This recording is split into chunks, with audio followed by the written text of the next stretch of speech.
Si nacemos con competencias innatas, inscriptos en nuestro genoma, ellas deben haberse seleccionado a lo largo de la evolución. Derek Bickerton, psicolingüista de la Universidad de Hawái, sostiene que el lenguaje evolucionó en dos etapas.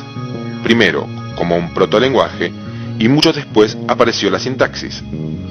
La sintaxis apareció cuando el cerebro dispuso de bastantes neuronas libres, no dedicadas a funciones específicas.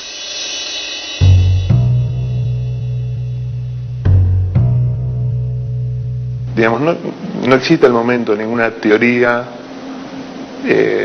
seria que pueda reemplazar a la idea de que el lenguaje es producto de la selección natural.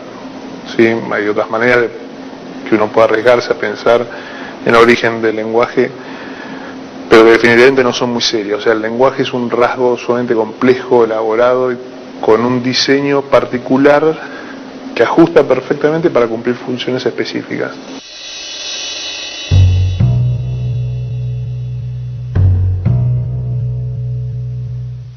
Cuando uno piensa en el origen del lenguaje hay un error bastante interesante, que es considerar que nuestras relaciones de parentesco con los protomínidos, con los simios actuales, digamos, en realidad están de alguna manera obligando a estos grupos a disponer de alguna forma de lenguaje primitivo. Y lo cierto es que podemos fácilmente, digamos, mostrar o entender que hay una discontinuidad absoluta entre lo que es el lenguaje humano y cualquier otra forma de comunicación animal. No hay ningún animal que disponga de una forma de comunicación como tenemos nosotros, que es el lenguaje.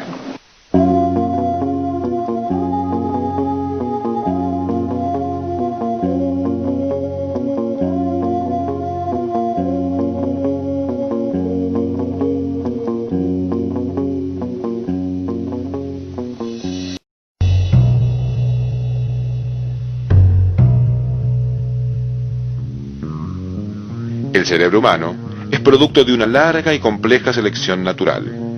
Sabemos que independientemente de cuánto se les hable o se les instruya a los niños, estos desarrollan habilidades lingüísticas cuyo orden y patrón son predecibles. Los estudios de neuropsicología nos permiten comprender algunos de los secretos del cerebro humano.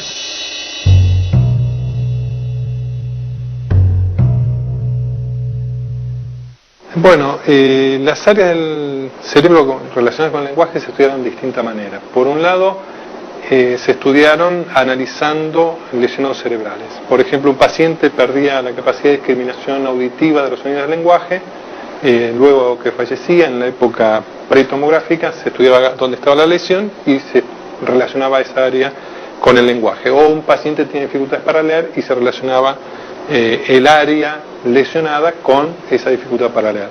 Eso dio origen entonces a los primeros estudios anatómicos de alteraciones del lenguaje, de localización de lesiones relacionadas con algunos componentes del procesamiento del lenguaje.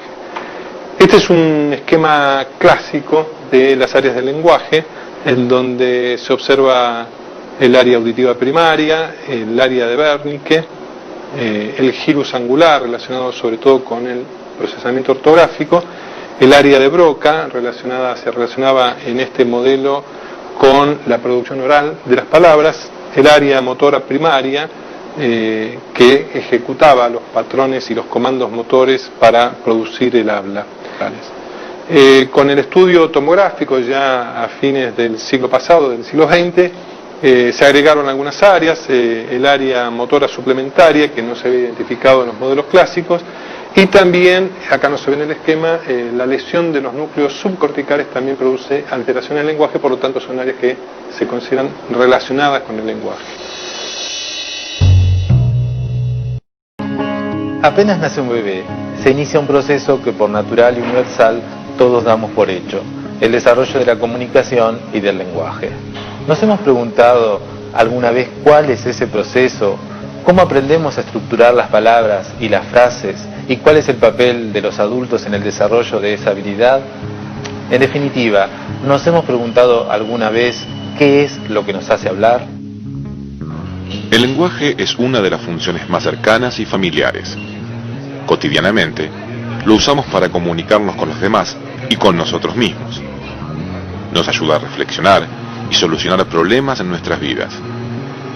Aunque lo usamos de manera muy espontánea, no somos conscientes de la complejidad de los procesos que estamos realizando al mismo tiempo que lo usamos. El lenguaje, por ser una de las características esenciales de los seres humanos, ha sido estudiado por diversas disciplinas, tales como la antropología, la sociología, la lingüística o la psicología, quienes abordaron su estudio desde diferentes perspectivas. Podríamos definir al lenguaje como un sistema de signos que comunica pensamientos, emociones e intenciones. ¿Cómo explicar el desarrollo del lenguaje en el niño?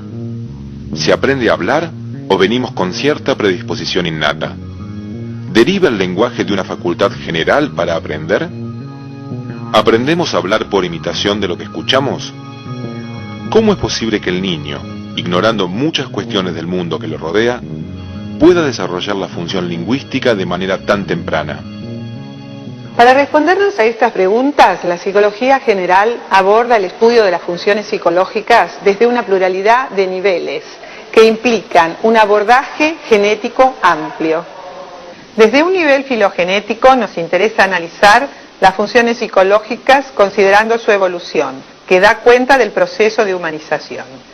Pero para entender las funciones psicológicas prototípicamente humanas, tenemos que considerar cómo la evolución biológica queda atravesada por el desarrollo histórico-cultural, generando funciones nuevas por la mediación e interiorización de los instrumentos culturales. En el nivel ontogenético se produce el entrecruzamiento entre biología e historia cultural. En este plano queremos explicar cómo se construyen, cómo se desarrollan las funciones psicológicas, para lo cual abordamos el estudio de su adquisición y dominio. Finalmente, en el nivel microgenético se da cuenta de cómo se realizan estas funciones, cuáles son los procesos y mecanismos implicados en la realización de una función mientras se la está realizando.